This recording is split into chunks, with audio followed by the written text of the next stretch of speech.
To make a repair to your 2EZ attachment, you will need O-rings, a pick to pry O-rings off, pliers, and a set of snap ring pliers.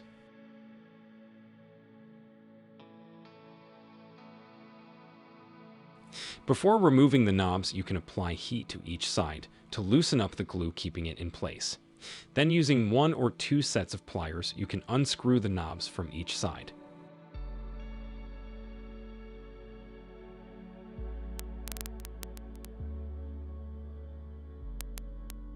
Next, use the snap ring pliers to remove the next 2 parts. Insert the tips of the pliers into the 2 holes and unscrew each side.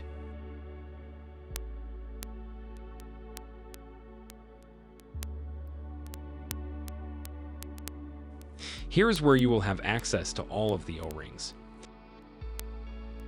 The smaller O-rings here are typically never the problem. Neither is the O-ring closest to the threads. If you have an issue with your 2EZ, it is most likely the O-ring at the bottom. An easy way to remove it is to push the O-ring from one side so that it stretches and raises up on the other side. You can then roll it off. You can do the same when removing the O-ring on the other end. Here is another way to remove the O-rings using the pick.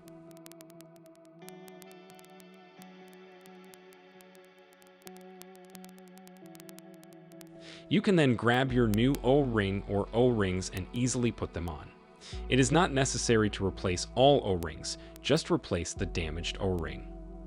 After that, you can reassemble your 2EZ attachment. To avoid this issue in the future, make sure you select the selector completely before pulling the trigger on your pressure washing gun. If the selector isn't pushed all the way to one side before pulling the trigger, it will most likely stretch out the O-ring and cause it to leak again from both sides. Thank you for watching. If you need additional assistance, please contact us through ezproductsusa.com.